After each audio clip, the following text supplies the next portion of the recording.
Happy New Year. Welcome back to Mr. P's Film Review, and I'm here to talk about The Gentleman, the new crime thriller written and directed by Guy Ritchie, starring Matthew McConaughey, Hugh Grant, and Colin Farrell. Gentleman tells the story of Mickey Piers, played by Matthew McConaughey, a drug dealer who is looking to retire so that he can spend more time with his wife. But when various criminal elements get wind of Mickey's retirement, they try to muscle in on his business. This film sees Guy Ritchie returning to a genre that he knows all too well and that he was well known for in the late 90s. That is the London underworld crime drama.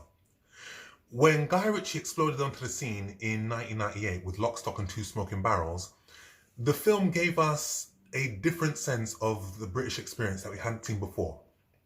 Prior to that, some East End gangster films such as The Long Good Friday, such as Get Carter, they were very bleak and very slow burning.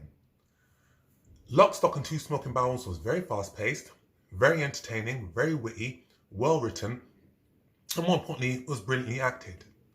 And the fact that this film had a host of unknown stars in it, namely Jason Statham and Vinnie Jones, and that we hadn't seen them before, this is what made their performances so all the more believable.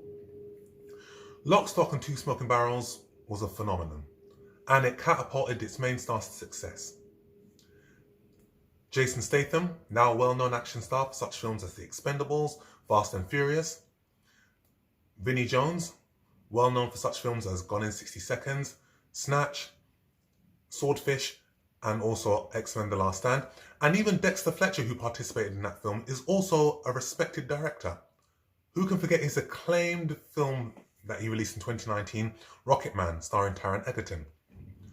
But with most filmmakers, they all reach a crossroad where they have to start doing other types of genres and diversify their interests. You have to show that you're not a one-trick pony, and you have to show the gamut of your talent.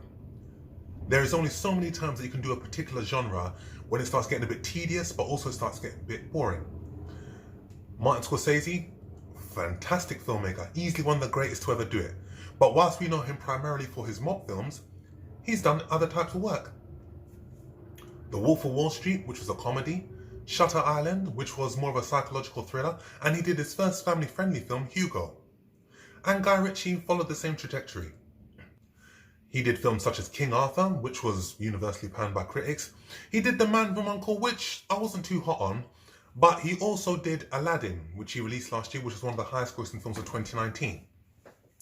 But now we see Guy Ritchie return to a genre that he hasn't touched in quite a while, The Gentleman, and this is a rollicking film from start to finish. Very funny, brilliantly directed, very energetic, great performances all around.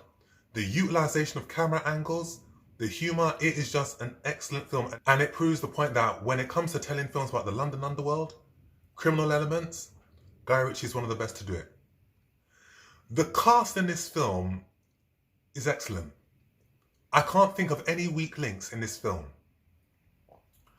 You've got your main protagonists in this film, but you've also got some side characters in this film as well. And there's quite a lot of those. And the risk of having quite a lot of extra characters in this film is that the audience can feel somewhat overwhelmed.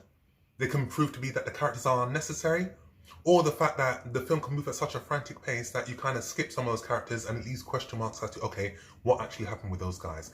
Not with The Gentleman. All the characters in this film, both the main and the co-characters in this film, all fit within a narrative and are placed at the right time. Matthew McConaughey was superb as Mickey in this film. Very menacing, very funny, but at the end of the day, he gave a very solid performance. And one thing that I liked the most was the fact that he didn't have to put on a British accent. He was an American expat and he was able to utilize that. And sometimes when Americans try to put on British accents or vice versa, it doesn't quite work. But with Matthew McConaughey, he gave a solid performance. The two scene stealers in this film, and if possible, I hope they get nominated, Hugh Grant and Colin Farrell. Hugh Grant as Fletcher. This marks his second collaboration with Guy Ritchie, his first being The Man from U.N.C.L.E. When I saw Hugh Grant in this film and playing the character that he was playing, I was a bit skeptical. We know Hugh Grant for playing the loveless, the hapless, the clumsy character in such films as, Notting Hill, and such as Four Weddings and a Funeral. He is known for portraying that type of character. So when I saw him in this role, I was a bit skeptical. But 20 minutes into the film, I thought, okay, wow, I'm sold, you got me. And 35 minutes into the film, he made me forget who he was. He gave an excellent performance as Fletcher. Totally convincing.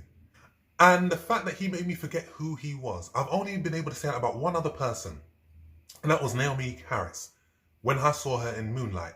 Naomie Harris is known for playing a particular type of character also, but when I saw her play a crack addict, I was a bit skeptical. 30 minutes into the film, she made me forget who she was. And that is a sign of a good actress. Colin Farrell gives a career best performance as Coach. He was just so funny, and he provided the bulk of the humor in this film in terms of the one-liners, in terms of the funny sequences in this film. This is just his career best performance. All the jokes that he delivered, all the one-liners, all the comedic lines, they hit their mark. And also the other protagonists in this film, Charlie Hanna, Michel Doukery, they were all on excellent form for this film. Another star in this film is the script. The writing in this film is very fresh, very energetic, it's very funny, and it's very, very snappy. And Tarantino, whether you like it or not, he is an influential filmmaker, and his work and his style of filmmaking and his style of writing has left an impact on many other directors. And you can see it here in The Gentleman. The writing is very conversational, very funny, and very entertaining at the same time.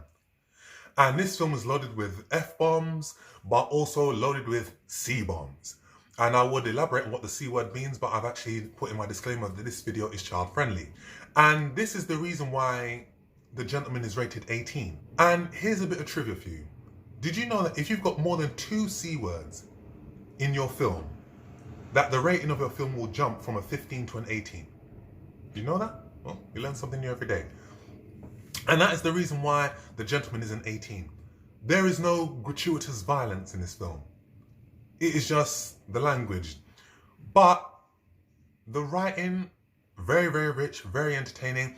And the humor and the jokes delivered from everybody in this film, they all hit their mark.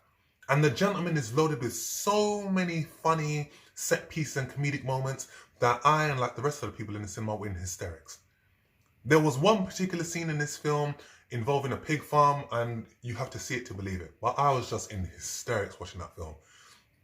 And this is easily a great way to start 2020, a very satisfying film, and this is one of Guy Ritchie's funniest films today. And it is up there with some of his best work, next to Lock, Stock and Two Smoking Barrels. So if you wanted a strong follow-up to Lock, Stock and Two Smoking Barrels, I would definitely say that The Gentleman is it.